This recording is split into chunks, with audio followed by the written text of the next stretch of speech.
I loved Cataclysm. I really did. But all things must come to an end, and for WoW this is a definite, as the next expansion was on the horizon. Welcome back everyone to my WoW stories, and today, this episode, we are going to be looking back on the experiences I had with Mist of Pandaria. But we gotta go back a bit before to when they showed Mist of Pandaria at BlizzCon in 2011. When I first saw the expansion trailer and the gameplay trailer, my reaction was similar to the majority. All I thought of was Kung Fu Panda and how stupid this all looked. To say the least, I wasn't really looking forward to the next X-Pack at all, as it just seemed goofy and childish to me. This game to me was a somewhat serious dark RPG. I mean, think about it. You have characters like Arthas, who killed their father. What is this? What are you doing, my son? Succeeding you, father. And slaughtered a city and resurrected people unwillingly back to life to serve him as a slave as the undead. Then you have events such as the slaughtering of the Draenei in the Black Temple, where the entire race of Draenei were genocided by the Orcs, who then used their bones to make the footpath to the Dark Portal. This to me is a lot more interesting and epic, but it also showed this game wanted to be taken seriously because these are mature themes and events when compared to fat, drunk, dancing pandas. Like, Jesus Christ, how is this even the same game? But anyway, I'm off topic. Let's get back to September the 25th, 2012, when the X-Pack launched. When the expansion first began, I wasn't excited, but I loved the game, so I was willing to give it a go. And man, it hooked me. The Jade Horace is an amazing zone with an excellent intro. I was still playing my Orc Hunter, and the Horde quests were very enjoyable. It felt like a cool war to me. Taking out the Alliance, making allies with the monkeys, this shit was extraordinary. The zone also had amazing visuals for WoW, and in general I liked, borderline loved the zone, and was intrigued to say the least for what else the X-Pack had to offer. But this optimism didn't last long. The next zone you head into is the Valley of the Four Winds. What a weird zone this is. It's supposed to be the main farming land of the Pandarians, which sounds alright on paper and geographically makes sense, but leveling in it is so boring. The war between the Alliance and Horde they promised and somewhat held up in the Jade Forest? Gone. Killing pest rabbits and collecting cabbages and turnips was now to replace it. This zone was the definition of lame and set a bad precedence for the Pandaren, as they were just these goofy pandas that like to get drunk. This zone sucked. Like, look at this. Do you seriously want me to take this seriously? Not even Blizzard is taking them seriously. Listen to this goofy and playful music, not very fitting for World of Warcraft. Look at this for comparison and you'll get what I'm saying. Arthas! The blood of your father, of your people, demands justice! Come forth, coward, and answer for your crimes!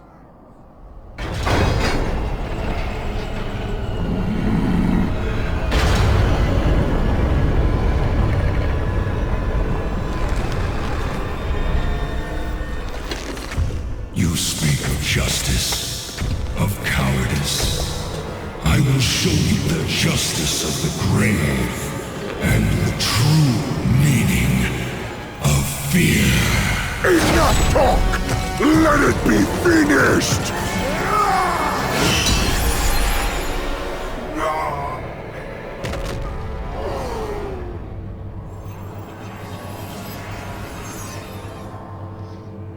You will pay for all the lives you've stolen, traitor! Boldly stated, but there is nothing you can... What? Did you think we had forgotten? Did you think we had forgiven? Behold now, the terrible vengeance of the Forsaken! Sylvanas. Death to the Scourge! And death to the living! Fall back!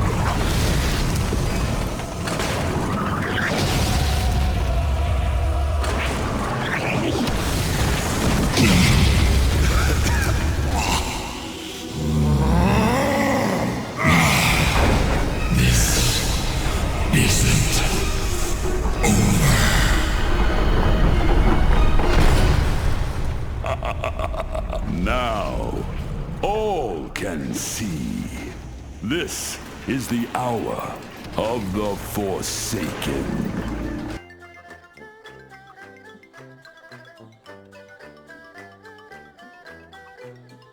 You get my point. But don't worry, the next zone was Karazhan Wilds, and does anyone remember this zone before 5.1 with the war patch? I didn't even remember its name, I had to look it up. This zone was just bland and boring to quest in, very unrememberable. This zone is the first time you get to see the Mogu as the main threat in Pandaria, and well, they're a cool and interesting race, but this zone did not get me to care about them at all. They were just another humanoid to kill. They weren't explained nor anything. Well, maybe in the quest text they were explained, but who honestly reads the quest text? Just a tiring zone to slug through with decent visuals, but overall forgettable. However, if you made it through the bland zone of Karazhan Wilds and the tedious Valley of the Four Winds, you're rewarded with a pretty good zone. Couldnt Summit it's called. This zone is beautiful and has alright quests, especially compared to the two previous zones. This zone was the first time where I didn't think of the Pandaren as being an unintelligent joke race. They were a peaceful but strong race that faced threats and actually had an army to deal with them, the Shadow Pan. It's nothing amazing and didn't really get rid of the stigma, but I gotta give the Pandaren something, right? They probably should have opened with this zone introducing the Pandaren instead of the Valley of the Four Winds where you see them being stupid, fat, drunk pandas. Couldnt Summit also introduced the Mogu Empire, kinda properly. Again, it's not a very good introduction to them, but a bit better than Karazhan Wilds as this zone showed them as a somewhat serious threat, though it still wasn't very effective compared to previous X-Packs. This zone also focused heavily on the Yongo, and while they were never really fleshed out in game, they had visual design I enjoyed. Also, man, the temples. Shadowpain Monastery and the Temple of the White Tiger were amazing to look at, as again their design was very impressive. That's the thing with this zone. It has mediocre questing, but great visuals and decent lore that carried the zone and kept me engaged. Enough at least to head to the next zone. How Long Steps was the next zone, and there isn't much to talk about other than finding your way into the zone is such a pain in the ass. Like seriously, one rope to get in? Yeah, great world design, Blizz. But honestly, this zone is just kinda there, if you get what I'm saying. But nothing, absolutely nothing in Pandaria compares to the final zone. The Dread Waste, one of the worst zones in all of WoW. When I got to the Dread Waste, I was mentally broken from the long, boring leveling experience. I was level 89, one level away from capping, and thought, fuck it, I'm quitting. This zone was so shit, I just quit the game as I didn't want to deal with the tedium of leveling anymore. I went to play Minecraft or Terraria or some shit because I just could not be bothered. I think the problem for me personally is leveling in Pandaria was and is mostly uninteresting and boring. You got like one very good zone, one decent zone, and then just a bunch of shit ones, and having your shittiest zone at the end of the leveling experience is just not player friendly. In fact, it angers people like me to just quit. Another problem for me, which is just more of a side note than anything, is that this expansion's level increase was only 5 levels, which makes leveling just feel slower as you're only hearing the ding of leveling half as much as compared to the standard 10 level expansion, making the tedium of the X-Pack even worse. So my guy was an orc, but I originally wanted to play a Worgen in Cataclysm, so you'd think I'd race swap and go play the Worgen, hey? Nope. I do a complete 180, no one even expected me to do this, and I swapped to the Draenei. Pretty much a giant space goat, and the reason is they're giant, and I thought the armor would look cool on them, as well as the helmets on Worgen, well, just look shit, don't they? Come on, they do, they never look right.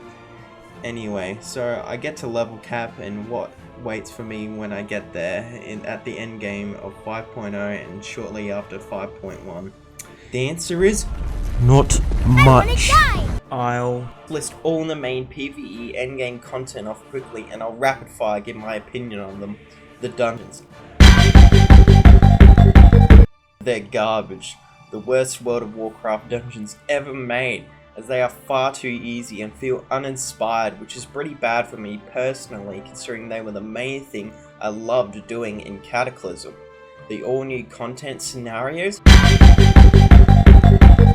basically just dungeons without basic team comp nor any challenge. They're a good one-off experience because of the storytelling. They later off become a great quest replacement in later X-Packs, but in Mist of Pandaria, on repeat run-throughs, they're trash. Next thing. Bold bosses were a cool idea to have return to the game, but they were just too easy and not interesting encounters. At launch anyway, I'll get to you later, Undesta, I promise. But don't worry, I haven't mentioned the best main content of the expansion launch, the daily quest. Oh my god, remember all of these? They were just so good as they made WoW literally feel like a chore to play as there were so fucking many of them. How great, just do like 50 billion daily quests every day to keep up with the reputation so you can get the armor you used to be able to just get from dungeon farming and Cataclysm. This shit sucked balls and gave everyone daily quest PTSD for years to come.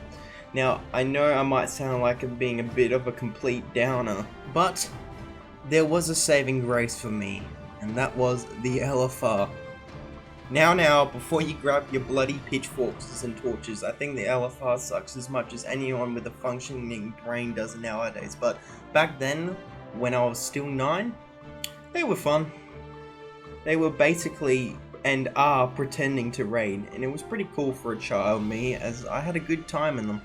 But overall, I thought Mist of Pandaria was a pretty crummy X-Pack, and I played games like Terraria and Minecraft in between early Mist due to the fact this time period for WoW sucked.